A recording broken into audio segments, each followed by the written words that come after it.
Welcome back guys, it's rcmtechno.com and we are back again with our second tutorial of the ASP.NET. And in the first tutorial we have just covered the two controls. If you have missed it, you can check it on our website www.rcmtechno.com, or you can also check out at our YouTube channel RCM Techno. So in this second tutorial I'm going to cover two another controls, that are the image button and the drop down list. So let's get started with the image button first. You can just insert it by double clicking on the control, and it will add the image button control on your design view of your page. Okay, so this image button is used to enhance the quality of a web page, as it allows you to have the functionality of a button and a nice look of an image. Okay, let me show you how it works. You have to come to a solution explorer. You have to right click here and click and choose new folder. You can just name it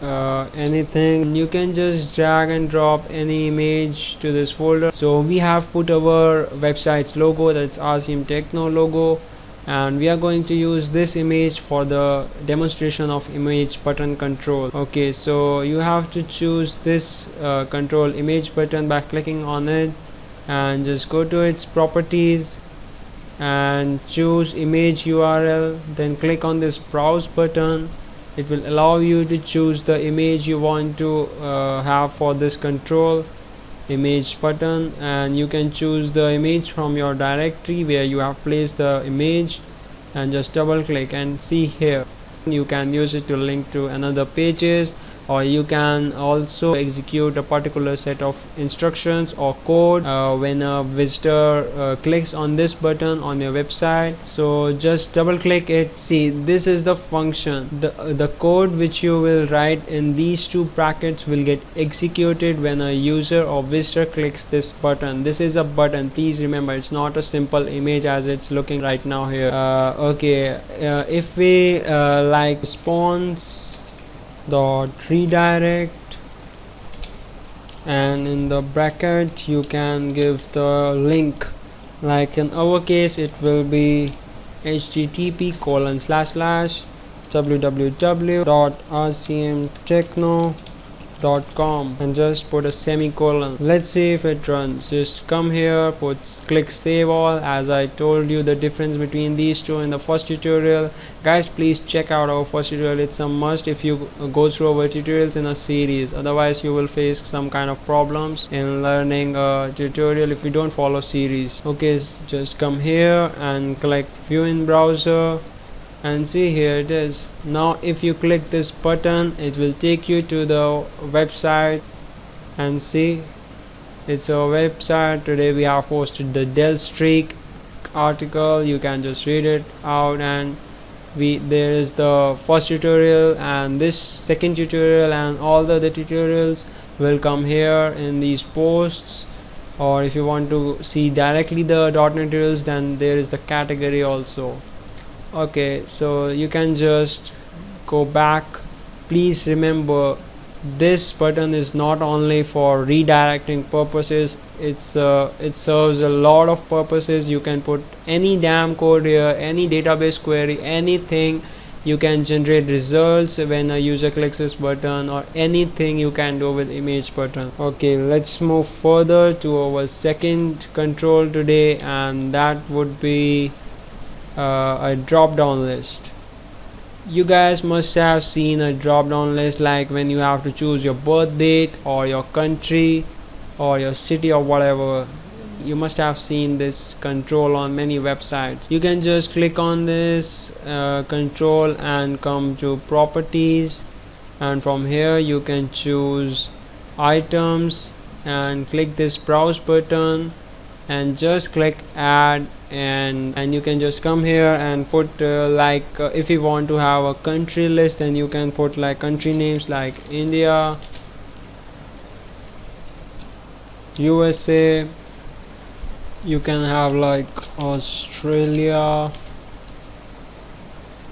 you can have like France, you can have like England, and you can just click OK, and make sure you change the ID if you want it to look easy to you, and you remember it very well. So DDL country.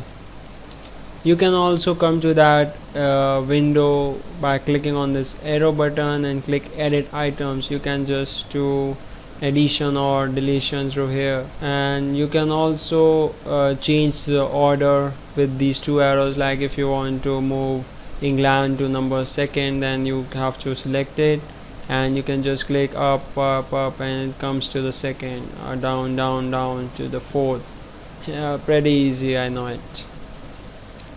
And you can just click OK. So that's it for addition. Let's see the output. Yes, see, here are all the countries. You can select anything you want. Now intelligent question might be, what's the use of just adding it? Now let's use this drop down menu, and to do that we have to let's say use another button. Let's insert another button.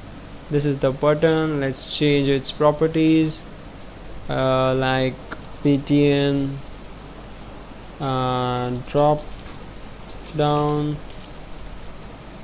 and drop down. That's it. If you have missed button control, then you can check out our first tutorial. We have covered a button control and text box and label. These 3 controls we have covered in our first tutorial, so make sure you have seen the first tutorial. Okay, so when you click on this drop down, just double click on it. Okay, this time let's take a label right here, label, and just name it label drop down, and just make sure you erase its text from here, so its text should be empty. And by coming here, you can just make label drop down dot text. Make sure you always write dot text after using the label name to modify or access its text, as if you don't put dot text after the label name, you will not be able to use the data, or you will not be able to write any data to the label. So just make sure you write dot text with the label. And this is also for the text box. You must write dot text after the text box name. Okay, label drop down dot text equal to DDL country dot selected item dot toString. Make sure you do typecasting by choosing this dot toString, as it's necessary if you want to grab the text you selected in the from the drop down menu. Okay, just save all the files by clicking this button, and just right click over here, click view in browser, and this time let's say we have choose India and click drop down. See, India is coming here.